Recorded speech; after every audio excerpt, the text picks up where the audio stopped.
목요일 아침 요기요큐의 전광호 전도사입니다. 어제 이어서 삼손의 말씀을 마무리하려고 하는데요. 오늘은 오직 한 번뿐인 인생, 우리의 인생을 어떻게 살아가야 하는지에 대해서 말씀을 나누어 보도록 하겠습니다.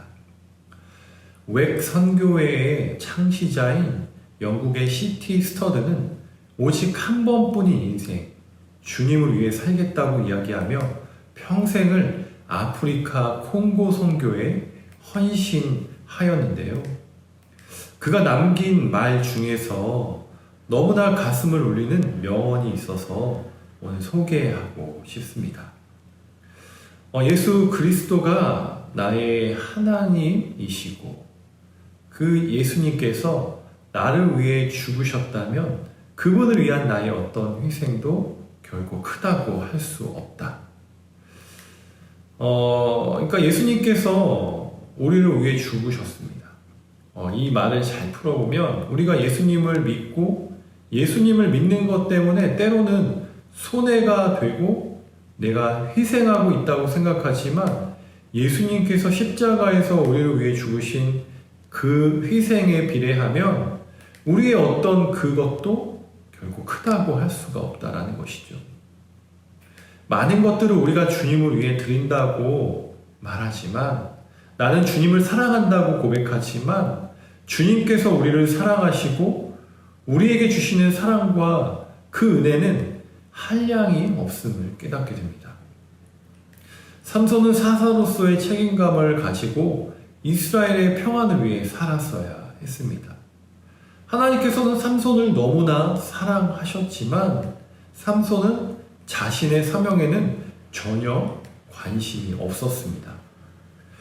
그는 하나님을 위해서 많은 것들을 포기하고 내려놓고 헌신하며 살고 있다고 생각했을 것입니다. 내가 나실인으로서 내가 이 정도 했으면 되었지. 나실인으로서 살아가는 것만으로도 큰 헌신과 희생을 하며 살아가고 있었을 것이라 착각했을지도 모르겠습니다.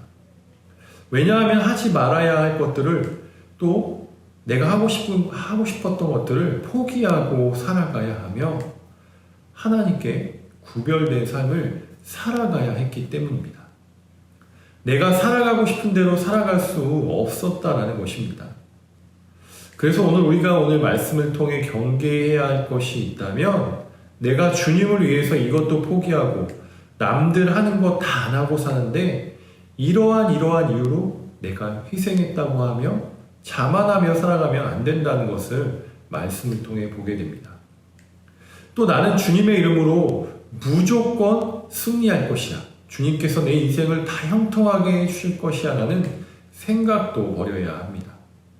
삼손은 하나님의 능력을 오용하여서 스스로 위기를 자처했습니다. 블레셋 사람들이 자신을 원수와 같이 여기며 잡으려 한다는 것을 너무도 잘 알고 있었습니다.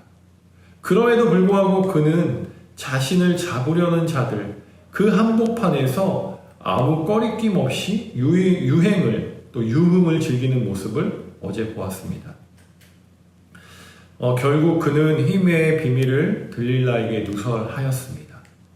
주목할 점은 삼손이 하나님께 드려진 나실이, 즉 자신이 구별된 자인 것을 자신의 소명을 분명히 인식하고 있었다라는 것입니다.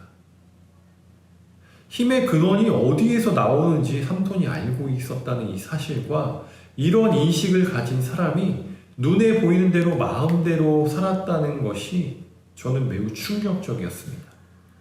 자신이 나실인이라는 것을 알면서도 마음대로 살았다라는 것은 세상의 유혹과 시험을 이기지 못했던 것입니다.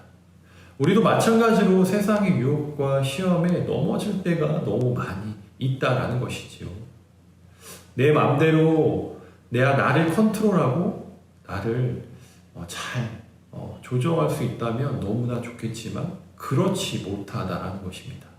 하나님의 뜻대로 살아가야 하는 것을 알고 있었지만 육체의 연약함으로 인하여서 자신의 욕망대로 살아갈 수밖에 없게 된 것이었겠지요. 처음부터 그 나실인의 규례를 어기려고 하지는 않았을 것입니다. 우리도 처음부터 이렇게 해야지, 주님 뜻대로 살지 않아야지라고 하지 않았을 것입니다. 주님 뜻대로 살려고 노력했지만 세상에 살다 보니까 우리가 그 시험을 이기지 못하고 넘어질 수밖에 없는 환경에 살아갈 수밖에 없었다는 것입니다. 나실인의 규례를 어겼던 삼손에게 어떻게 보면 하나님은 마지막까지도 계속해서 기회를 주셨습니다. 어제 독주를 마시고 부정한 것을 만졌고 또 머리에 삭도를 대지 않았던 삼손에게는 여전히 하나님의 영이 함께 하였습니다. 그러나 이제 마지막 남은 규례를 어긴 결과 여호와의 영이 삼손에게서 떠나서 이전과 같이 힘을 쓸 수가 없었습니다. 이제는 머리를 잘랐기 때문에 마지막 남은 그 규례 하나, 이제는 하나님께서 그 모든 것들을 어겼기 때문에 하나님의 영이 떠나갈 수밖에 없었다라는 것이죠.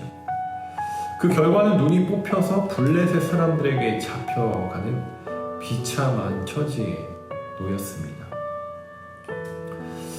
여러분, 단 한 번뿐인 인생, 우리는 어떤 삶을 살아야 할까요? 내가 지금 하나님 때문에 이것도 포기하고 저것도 안 하고 손해보고 있다고 생각하며 살아가고 있지는 않은지, 아니면 반대로 승승장구하고 일이 잘 풀리는 것이 나의 능력이라고 자만하며 살아가고 있지는 않나요? 우리가 살아가는 것이 다 하나님의 은혜임을 고백하며 한없는 주님의 그 은혜를 감사하며 살아가고 있나요? 삼손을 끝까지 기다리시고 사랑하셨던 그 주님께서 나도 지금 하나님이 나를 기다리시고 나를 사랑하셔서 하나님께서 나에게 능력을 주셔서 내가 살아가고 있음을 고백하고 이 한 번뿐인 인생, 하나님께서 주신 사명과 직분을 잘 감당하며 하나님께서 기뻐하시는 삶을 살아가는 우리 모두가 다 되기를 소망합니다. 그렇게 살아가시는 우리 요셉 청년들이 다 되시기를 주님의 이름으로 축복합니다. 기도하겠습니다. 사랑의 하나님 아버지, 단 한 번뿐인 인생을 살아가면서 때로는 우리 뜻과 마음대로 살아가고 싶을 때가 있습니다. 세상의 유혹과 시험에 넘어지지 않게 하시고 하나님께서 원하시고 기뻐하시는 뜻이 무엇인지 잘 분별하여서 이 세상을 닮지 아니하고 하나님을 닮은 하나님의 사람으로 살아가게 하여 주시옵소서. 예수 그리스도께서 나를 위해 죽으셨다는 것은 믿는다면 그분을 위한 어떠한 우리의 헌신과 열정이 결코 크다고 볼 수 없다는 스터드의 말처럼 우리가 늘 주님께 손해보는 삶, 주님께 아낌없이 드릴 수 있는 삶을 살아가게 하여 주시옵소서. 감사드리며 존귀하신 예수님 이름으로 기도드립니다. 아멘. 네, 또 이렇게 새롭게 큐티를 준비하고 개편하고 있는데요. 여러분 좋아요와 구독 많이 눌러주시면 감사하겠습니다. 네, 한 주도 잘 지내시고요. 다음 주에 또 뵙겠습니다.